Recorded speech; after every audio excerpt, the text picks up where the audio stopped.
Welcome to the Cover Podcast. I am your host, Maya Karen, and on this show, we discuss women and how we are showing up in the world. Today's guest is Ceata E. Lash. Ceata is the CEO of the PuffCuff, a patented pain-free hair clamp which offers a secure hold without the tension that leads to headaches, making it a comfortable choice for all-day wear. Ceata is a wife, mother, and an entrepreneur. Please welcome Ceata E. Lash. Thank you so much for having me. Thank you so much for being.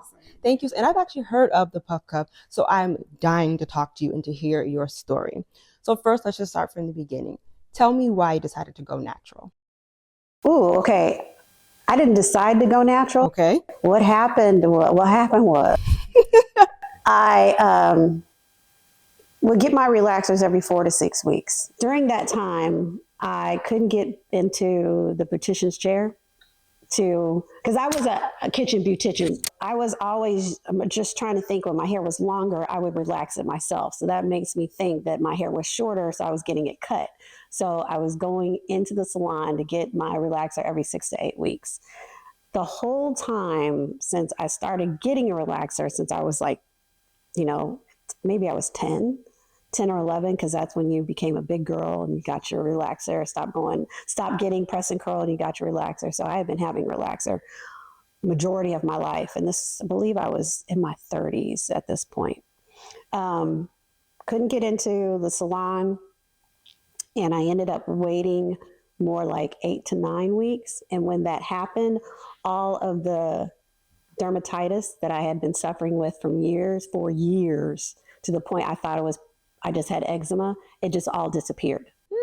So at that point, I realized my body was taking an exhale and was like, I was waiting for you to stop doing this. And because of the relief, and I had such bad flakes and itching all the time, to the point where I was always conscious of what I would wear because of the flakes being on my clothing. So when I got that relief, I was just like, I'm not ever relaxing my hair. You were done. I was done. I was officially done, because I literally had a tube of hydrocortisone, itch cream in the car, my purse, baby bag, because it was just that bad. And I literally thought that it was part of my makeup. That was just, that I just had eczema really bad, or I just had dermatitis really bad. And I had been to different doctors and dermatologists, and they were just like, your skin is too dry, your skin is too this, or no one ever just was like, it's probably the relaxer. So when I did that, when I got that relief, I refused to go back. That makes sense. That makes a lot of sense. You went to the doctors. Had you tried like the Head and Shoulders? I had tried everything. It was even the medicated. I think it's Nizoral. Nizoral, or something like that. Whatever that was in the shower. Head and Shoulders. My hair was laughing at that. That wasn't doing anything. But literally, it was like a process of all this.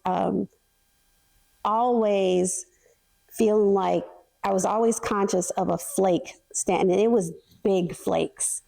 I mean, nice. It wasn't the little tiny like stuff. The ones you see on YouTube when they're like combing it out. Yes, pieces like skin. And it was to the point where I don't even say it's really flakes. It was scaling. But like I said, unbeknownst to me, the root of the issue was the relaxer. And it went away once you stopped the relaxers. Once I stopped the relaxers, it just disappeared. And that's why I like hearing people's natural stories, because sometimes you come to it in a different way. Mm-hmm. Okay. Mm-hmm. And I was like, you know what? It's not worth it. So I was listening to your actual story from the PuffCuff and you were talking about you worked at community college. This is when you were going natural. And you refer to yourself as the shoestring chick. Mm-hmm. And I know most people can relate to that, because I actually use like a silkier, like a string. Mm-hmm. Is that where the PuffCuff inspiration came from? Where did the PuffCuff inspiration come from? So the inspiration actually came from the fact that at that time I was in Illinois, outside of Chicago.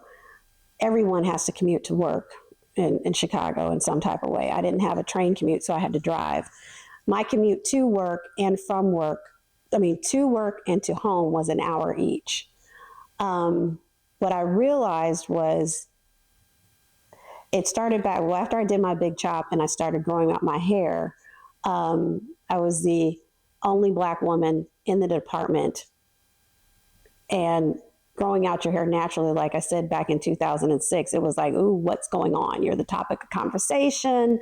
You're like, are you upset? Are you starting a revolution? No, literally, I'm just making Upset? it was like, what's happening? Why aren't you getting relaxer anymore? And it wasn't so much it, like I said, I was the only Black woman, but you could tell usually when you're the only Black woman and you talk a lot, people gravitate towards you, right? And then I'm saved also, so there's a lot of, I'm having an issue. They gravitate. Right, they gravitate towards you. Well, me subconsciously, I was like, I didn't want my hair to be a topic of conversation because, like I said, there was me learning this hair. And I went through several different, let's say, versions of what I thought was going to provide me the like safe feeling that I'm embracing this and not feeling like a fish out of water, like I don't know what to do with this hair. So there was a time where, and then another thing is usually people, non-African American, white folks, are so amazed of what Black women can do with their hair. Yeah. So that was the other thing. It was like, what is Ceata doing with her hair today? So I didn't want the attention, but the way that I felt comfortable was to put my hair up like this. But of course, it was, I didn't have locks back then. With wearing my hair up like this, I would take the shoestring, tie it around my neck, and then just cinch it till I got my hair in position. And getting it in position. And it had to be tight. It had to be tight. It had to be tight. It had to be secure. And you just hope it didn't shift during the day or that string popped during the day. But what I realized is by the time I got, and this the other thing is I had sinus issues and I had migraines.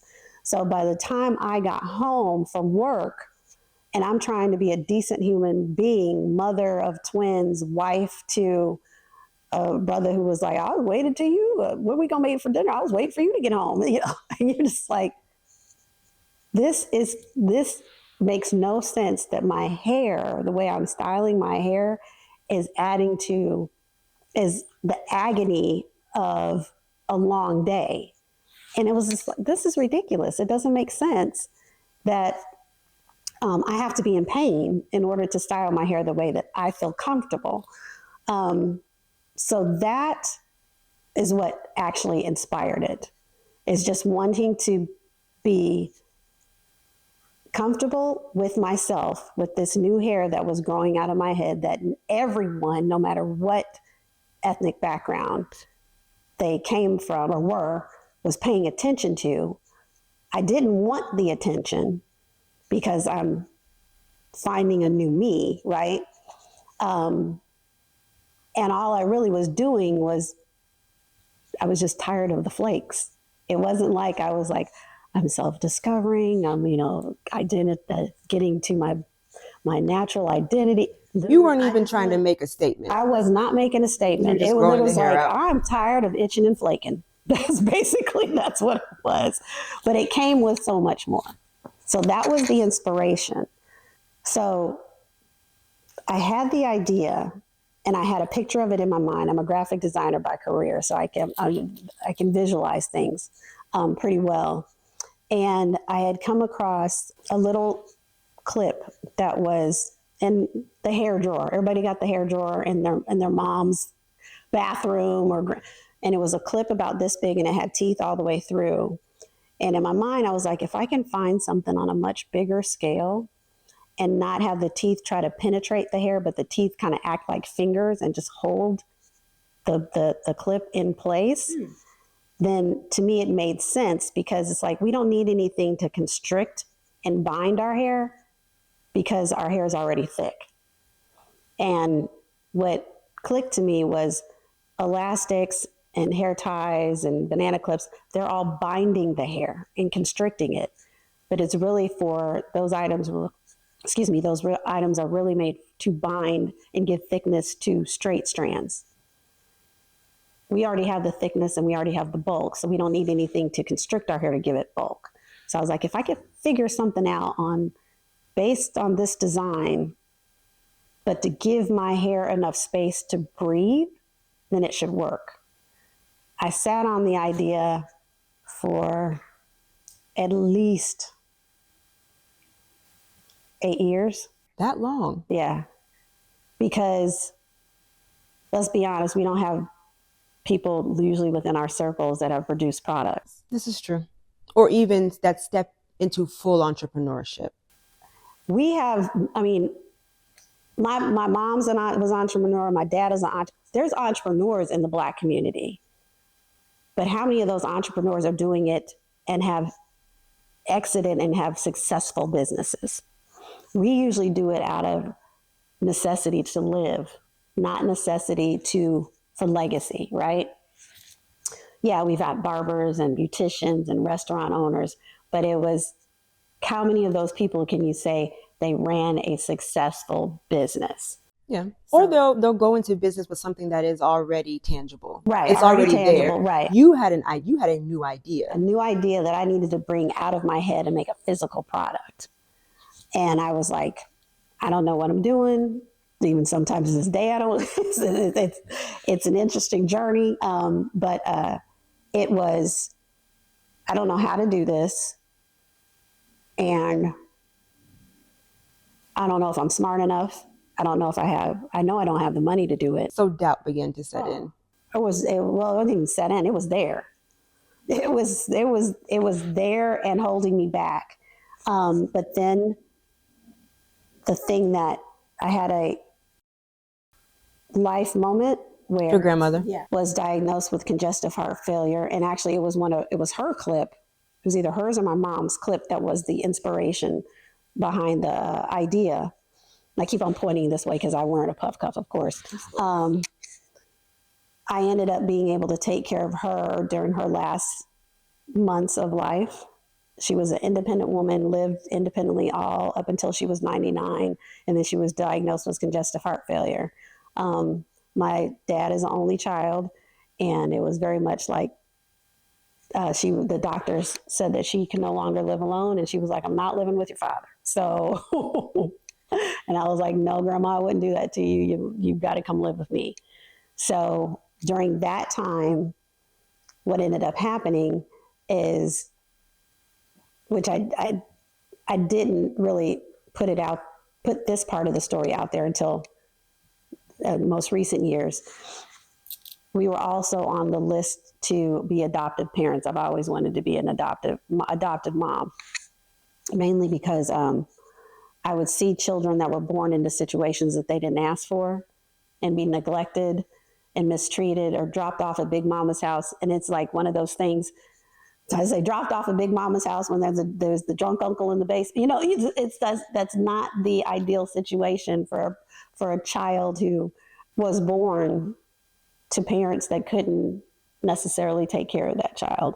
And it's a taboo type of thing when it comes to Black families adopting children. Well, I wanted to be the difference. So my husband and I were on the list to be adoptive parents, had been on the list 18 months, and actually had decided we were going to take our names off of the list because my grandmother was coming to live with us. So we were like, let's give ourselves a break. This is a lot. Don't know if we can handle it all. So we were like, you know what, let's put the adoption on pause to wrap it up a little quicker. The weekend that we were bringing my grandmother to live with us is the same week that we got a call from our adoptive counselor saying that we were going to be parents that weekend. She must be placed with you. Mm-hmm. Yep. So it was, Lord, if we make it through this, I know we can make it through anything. And so I had a new baby and a 99-year-old come in the same weekend. And it was hard. It was really hard. But my church family was amazing. And they're still, in our lives to this day. They supported us. And what it also allowed me to do was I was already close with my grandmother, but I had the opportunity to become closer, able to have those quiet conversations with her. She knew very well she was transitioning. And one of the nights I would go in just to, just have some intimate conversations with her every night. And one of those nights I asked her if she was ready. And she was like, I've been ready. Like, Jesus could take me home last night, and he didn't. I woke up again, but I'm ready whenever he's ready. And I asked her if she had done everything that in her life. Was there any regrets or anything? She was like, no, I've done everything the Lord has asked me to do. And that hit me because I had the idea of PuffCuff, and here I am. It's like 8 years, right? And I was like, okay, I need to go ahead and do something with this because I want to be able to have the same peace that she has if I were to live as long as the Lord allowed her to live. So once that happened and she transitioned, I was like, I got to make it happen. So I did. And I was in the right place at the right time. Literally all along the way, the Lord just put the right people in my path to make it happen. But I can say I literally thought that this was just going to be a tool that I would sell, not knowing it was going to grow into a business and all the things that businessing comes with. That's wonderful. I absolutely love that. Mm-hmm. So you had that situation happen. You had the newborn come with you and then or come to live with you. And then you had your grandmother, and she's, of course, now in a better place. Mm-hmm. But I also remember talking about, and I can't remember if this is during, right before, or after, but you also talked about then your family's hit with another situation. Your husband lost his job. Mm-hmm. And I remember you saying that because of the type of man that he is, he was not going to quit his job. However, I also remember you saying, and you gave tidbits, if you could just expand a little bit, but you also said that that was actually one of the best blessings, or the best blessing for your family and for PuffCuff. Why do you say that? I say that because at that time in our journey, I really needed someone beside me that could make up for where I was weak. And at that time, he always wanted to be an entrepreneur. But again, that good corporate job, you don't want to leave that what is perceived to be stability and safety, Yep, the check is coming. Right, the check is coming, right, exactly. And when the Lord moved him out of that, it was at the perfect time. What we didn't know, now looking back, there's so many different seasons in your life, mm-hmm. that what you may think is the way it's going to be from now on, this is the way it's going to be now on out, the Lord just decided, no, it's going to be different. I'm providing this at this time because this is what you need. But then now my husband just went back to work because things in the economy have changed. Things with marketing has changed. There's so much that has changed. We didn't ever foresee him going back to corporate at that time, but things changed and now he's back in corporate just in time. Or at the right time. I'm going to say it was just in time. I ain't gonna lie. It was just in time. But it's like just being open and ready to let the Lord lead in his time and just being ready to receive it. Now, also in that, and I'm just going to, you can expand if you want, but I just wrote it down because I just wanted to be sure. But you said that was one of the best times because you said that he was able to secure financing for the business. Mm-hmm. You said that he was able to get new vendors. Right. He was also able to solidify contracts. Yes. And then expand operations. Mm-hmm. So basically, you were just saying that him being fired allowed PuffCuff to be put on a new trajectory. Put on a new trajectory because I'm a visionary. I am not the logistical, mathematical. You're the creative. Right. I'm not. I am definitely the creative. I'm the 100% the creative. What has happened, because that was in I would say maybe that's in 2019 that happened. PuffCuff took off on a crazy upward trajectory between 2019 and 2021. It was a time where we had amazing growth, and we didn't, and looking back at it now, it's like we weren't ready for that growth. It was like a premature growth. You had that much growth. I had that much growth. We started running, that was the first time we started running digital ads on Facebook and Instagram. We had like, my new customer acquisition went up like 468%. Wow. It was amazing growth. But what a lot of Black entrepreneurs, at least for me, and I've heard it as a common thread, when you experience growth like that, you have to have the right people in place. Yes. In order to help manage that growth. And so, and then prepare for when that growth may level out or decide to decline. And that we did not have. So now it's a matter of looking back and resetting. And I've learned so many lessons on what kind of team you need to have in place, as well as just being ready to navigate change. Being able to pivot. Mm-hmm. I don't like pivot. Okay. Only reason why, I used to say pivot all the time. And pivot was like, I think one of the words that came out of the COVID. Right. Yeah. Oh, yeah, that makes sense. Right. But I was at excuse me, at a cohort at Tuck, for the Tuck School of Business at Dartmouth. And one of the professors there, her name is Gail, she was like, okay, we need to stop using the word pivot, because pivot means you just turn one way. She was like, it's more of a swivel, because you may have to go back to what worked originally. And I am, you come this way and it's like, you know what? I don't necessarily have to stay here. I may need to go back a little bit and then maybe come back, but it's a constant swivel. And that's one of the things that I'm in the middle of now, because it's like, yeah, I can pivot. Pivot almost means to me moving on to something new. But it's like, no, I'm actually resetting and going back to the basics when it comes to PuffCuff. All right. So we were just talking about the growth and how much growth you had. So now I just kind of want to go through like a timeline. Mm-hmm. So you said PuffCuff was born late summer of 2013. So that's actually when we started the business itself. PuffCuff LLC was 2013. And then we started retailing on Amazon in 2014. I basically launched the business on Amazon. You did it on Amazon. Was that hard? I'm not going to say it was hard. It was perfect at the time because I didn't have the infrastructure to handle customer service and all of that. And Amazon also had the customer, the trust. So I was a new brand, new kind of hair technology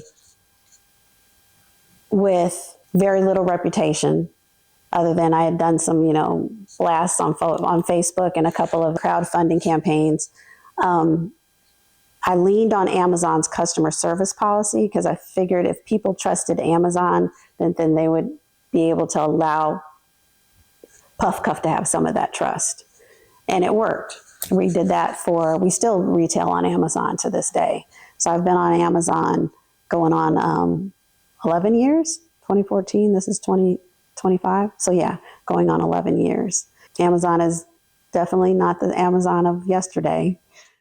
I've heard many people say that, especially when it comes to small businesses. Amazon, it's one of those, you have to be on Amazon, I think, for recognition, awareness, because no matter what, people go to Amazon, even if they don't purchase from Amazon, they're going to search you to see what products exist, if your product exists, and what the ratings and the reviews are. Then they may go and purchase off your website. But originally, they're going to search to see. So Amazon holds weight. Oh yeah. So people will go to Amazon and check Amazon to see if you're on Amazon and see what the reviews are. See what the reviews are, and then they might actually come to your website and then purchase. Listen, you hope they do, but usually they don't. Usually they search through. They'll purchase through Amazon. And what Amazon does is Amazon crawls all of the different retailers. So your price on Amazon has to be the best price, period. because Amazon will, like if I were to offer my product on my website at a lower price than what I offered on Amazon, Amazon knows that. And then Amazon will then not allow me to get the buy box because it knows I'm offering it cheaper someplace else, or it'll make me match that price. Okay, so then let's fast forward to 2017. The PuffCuff was actually granted 2 patents. So I want to make sure that I get this correct. It was a design patent and then a utility patent. So what does that mean? So basically, the PuffCuff is protected in the way that it looks and the functionality of it. So, but that L'Oreal cannot come. They would have to pay you, or they cannot come and just copy and paste. They can't copy and paste that. No, they can't. But there's other companies that out there that have copied and pasted and altered, and I've experienced that too. The thing about having a patent in the United States, it's bittersweet, because you can protect your design. The patent protects your design, but there's no patent police. You have to be your own police. So then it becomes, if somebody does infringe on your patent, which there was a company that designed something very close, but they altered it enough to get around my patent. So when you say design, and we're going to show it, and you have one hook. Once again, let's say L'Oreal does 2 hooks. So like if you hook it, let's just say you hook it together, and let's just say they do 2 hooks. That is not the same thing. So they could potentially sell that and get away with it. Let's say they designed a different hook than my design. Yes. Then yes, that's technically they could get away with doing that. Or if you could hold it back up, or let's just say there are 20 teeth. Mm-hmm. If L'Oreal comes and does 22 teeth, is that a different design? Mm-hmm. It's that simple. What ends up happening is you really have to build your brand. That's what provides the protection and like good, just moral standard. But it almost seems like once you build that authority with your brand, it almost seems like you would either need a team or a department to check that. You do. Okay. And I've spent a lot of money that's gone trying to protect that. Even to the point of there's like 2, and this feeds into our other conversation that's coming up. There's really like 2 really giant distributors for the Korean-owned beauty supplies. They were knocking me off, point blank. Copy paste. There was one that was a copy paste, and then there's another one that they did their version of it and called it the Puff Clamp, something, even had a picture of me on the packaging. So, yeah. So it was an illustration, but when you looked at the girl, it's like, that's me. We hired lawyers to fight it, but what ends up happening is because they know I don't have the money to keep fighting. So after $100,000 spent on legal fees for a $13,000 settlement, and they still are producing it to this day. And then it becomes a issue of brand popularity and the moral standard of the customer to say, we know this isn't a PuffCuff, so I'm not going to buy it. So that's where it comes down to, is the brand recognition. The brand recognition. Okay. Well, let's move on to something a little bit better. 2018. You received the Sally Presidential Innovation Award. You were nominated and you won. And I remember you were talking about it in your story, and you said you remember you turned to your husband and you said, read this. What did that mean for the PuffCuff? What was that moment like? It was validating. It was very much validating. And I can also say that was literally the Lord had his hand all up in that. The way that it came about, the opportunity came about.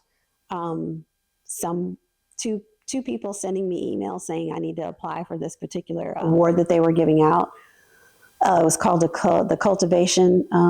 It's called I can't remember. It was like a cultivation program There was no president there at the time. The President's Innovation Award didn't even exist, but the president of Sally at that time happened to, I guess, be involved in the meeting where they were going over all the different brands that had applied.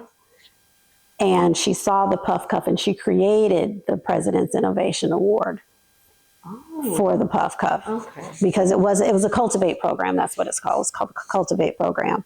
So it was something brand new, and so that's exactly how we ended up getting that award. Are y'all still in Sally's? Yes, we're still in Sally to this day. Okay, because I remember you said that it granted fast track distribution to all 3,000 stores, and then you were also on the internet. Yes, I'm on sallybeauty.com, and I think they're down to 2,500 stores at that point. So my retail journey, at this point rather, my retail journey is not like typical retail journeys. I didn't pitch to be on shelf. I didn't do line reviews, any of that. Literally, the places that we've been on retail, the places that we are in retail came to me. So we talked about the business side, but I wanted to go over the mantra that you talked about in your CEO founding story. And basically what it says, order the big plate, take small bites, drink plenty of water so not to get acid reflux, and do the best you can. Don't obsess over the big picture because it will always overwhelm you. Enjoy the details, enjoy the journey, be blessed, and be a blessing. Where did that come from? It literally is how I was able to continue on this journey. It's funny that you read that now, because I need to listen to my own words, because right now I feel like I'm drinking from a fire hydrant, because there's so much that has changed that I stopped taking the small bites. I stopped enjoying the moments and got to the point where I'm like, I feel overwhelmed all the time. And PuffCuff grew so fast, and I was not prepared for it. Didn't know how to digest it. And the acid reflux was like here. And it got to the point where I started to lose my joy. I'm very passionate about PuffCuff, but the business, financial side of it is overwhelming, especially if that's not your sweet spot. I know that that's not my ministry, but I'm just getting ready to say that is not your ministry. That is not my ministry. You are a creative person. I am a creative person and a visionary, and I own that. Being an entrepreneur and a business owner, you go to all these different cohorts that teach you how to manage your business, how to this. It's fine to teach you, but that still doesn't make you the person who needs to do that function. And there are very few people that are willing to come and help stand beside you and committed to help you run that journey, because you're so busy being the founder and you do it by yourself for so long that it's like, okay, you find yourself, I feel like I described it, like I find myself like I'm swimming through mud, because it's so much, it can be paralyzing. You know what I mean? But you're still trying to keep your head above water, and you're still trying to push the business forward. I'm still pushing the business forward, but I know that if I had it all over to do again, I would have found the other me that made up for those points that I'm not as strong as. The other you on the business side. Right. So you can just... I don't want to sit back in the cut and do nothing, but I know I've done so much that it becomes burnout. So now I'm looking for that other person still to come in that can be passionate about what PuffCuff is about, because PuffCuff literally is a tool to help people. I've seen it help people just embrace who they are and not and be like, okay, I wasn't sure about my natural hair, but when I put my hair up like this with your tool, I feel like relief. I feel like I'm liberated from other things that are going on. And I've seen people transform with using it. And it's like, if you see that passion, can they see that in this other person that I want to and need to walk lockstep with me to get this business and it's just get the product in the hands of the people who can use it and can appreciate it and need it. That's the journey that I'm on right now. But also asking for God to give me peace and resilience because I want stuff to happen like this. And it doesn't happen that way. And just like I was explaining to the phone call I just had, we are reorganizing our debt. Most businesses, Black businesses, are like, I mean, they're going out of business, closing up shop here, like, left and right. I'm looking on the different organizations that I'm in, and it got to the point where, like, it was 2 or 3 a week that we're, like, deciding to close our doors. But it's one of those things to where I was blessed to be connected to the lawyer that I have, that it's like, don't give up yet. It's not all the way. It's not over. How many other Black businesses are probably in the same position, but just don't have the connect? They don't have the connect. They don't have that person. They don't have that network. And a lot of us are doing this without the network. And I'm sorry, our counterparts, that's how they get where they get. It's through their network. I love that. So I just wanted to ask you about that because even within it, it sounds like a journey and a story. Mm-hmm. But one last question for you, and then we're going to get into the fun part, which is the demonstration. Mm-hmm. But there is a woman sitting at home right now with an idea or wanting to start a business. Mm-hmm. What advice do you have for her? Talk to somebody who's done it or in it. Okay. Period. Because we glamorize and romanticize entrepreneurship. Yes. And excuse me, this is not for the faint. It is not for the weak of heart. It is so not what it appears to be on social media. I'm pretty sure even say, some of the people who are super high up in their celebrity careers, if they told you what actually it took to get there, most of us would be like, you know what, no, I don't know if I want to do it. Because there's a lot of sacrifice involved. I've sacrificed a lot of myself, which then that also turns into what did I have to sacrifice of my family. There's been a lot of our personal money poured into this that we may not ever see back. But at but then I still realize, and I have to revert back to God gave me this idea. This is his journey. This is his tool. I'm the instrument of it. PuffCuff is the instrument of it. In the end, it is literally accepting what he has for it. And then also in every moment, realizing that the righteous will not be forsaken. That's just what I've always known it. In the journey, I started to sidestep it and started doing my own thing, leading according to my own wits instead of asking him, is this what I should be doing?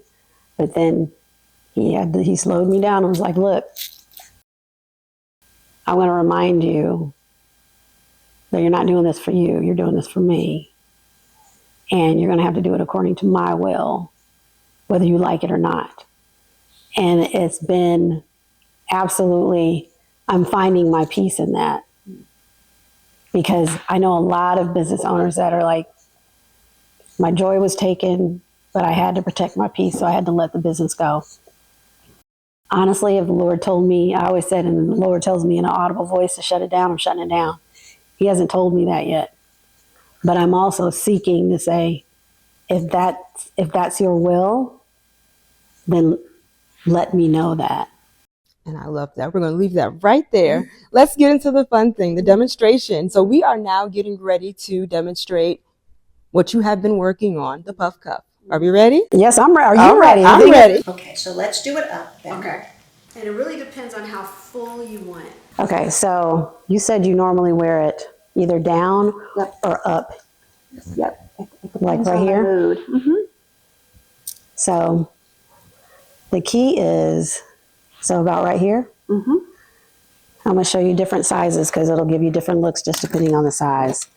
But you hold your hair gathered. do not use this to gather your hair. So you put one arm in and you kind of hold it down in place. Put the other arm in, you overlap the hooks, and then that's it. Oh, wow. Then you just fluff it as you see it? Okay. That's super easy.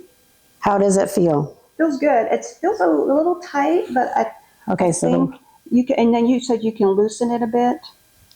So you go underneath, and you just release your hair from the teeth. Okay. You feel the difference? Yes, much better. So that's going to, the original, this is the one you have in, that's the 5-inch. That's the first design. Okay. That's going to give you the most fullness. Does that make sense? It does. So, and to get them out, you just push it together, and then it just kind of pops open. You just, Then if you were to, let's say, wear it back, the other thing is, since you don't have, since it's not cinching, it's not going to create that ring around your hair. So when you take your hair down, you can just fluff it out and just keep going. Okay.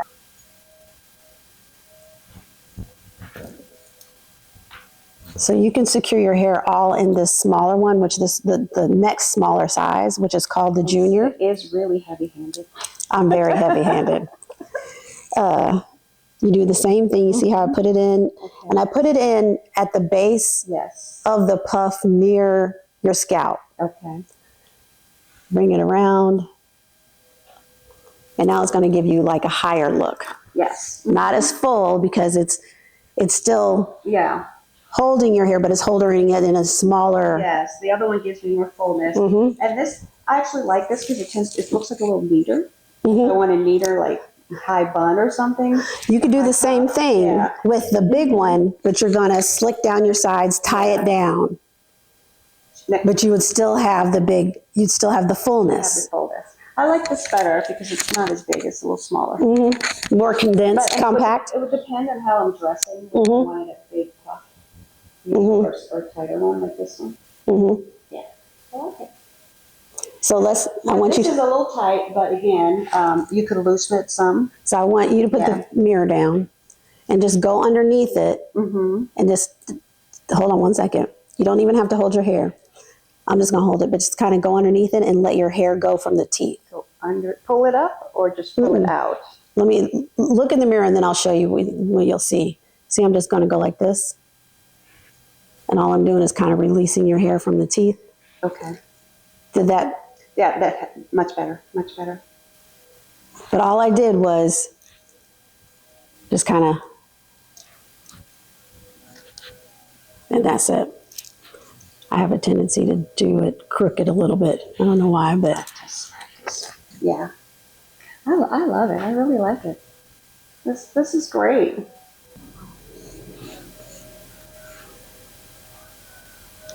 One second. Hold your hair with the one hand gathered. Okay, now take this hand and just squeeze the arms, not the hooks, the arms. There you go. Now open it all the way.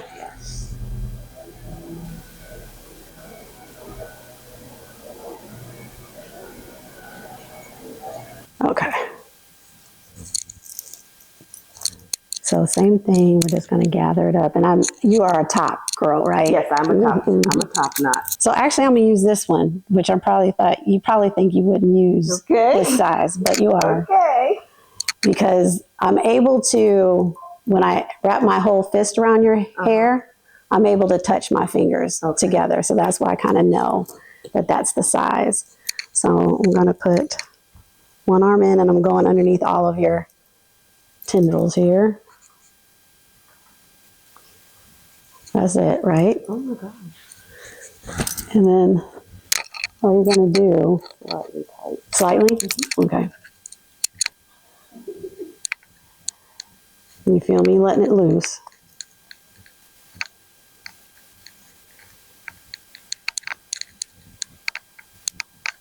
How does it feel? Okay. All I'm doing is tucking it underneath. Oh, in the teeth. It kind of like holds itself down because it's working with the texture of your hair. Oh. And then I can throw on the head wrap and I'm ready to go. Head wrap, no head wrap. And you're just using your hair. Tucking it. Mm-hmm. Oh. So you don't need a single bobby pin. Let's see if I can tuck this one. Mm-hmm. Oh, I like that. But you could just, because I can't see you, but all you're doing is just twisting and tucking. Yes, looks good. I can see the head wrap. I like that. And it's not pulling, it's not tugging. Nope. I feel that it's secure though. Right. Now that's what I really like to say. Like, it feels secure, But it's not. but it doesn't, and it will not fall down. It's not going to come out. And the other thing is you can sleep in it. I like it. Try to get it out. I'm going to. Oh, you get to practice? Okay. Yep. So hold your hair with one hand. Yep. Just like perfect. Then take the other hand, squeeze the arms together. You felt it pop. And that means it's open. And then just pull out one arm. Leave it. Yeah. Keep your hold. Yep. Pull it. Yep. And then the other one. That's it.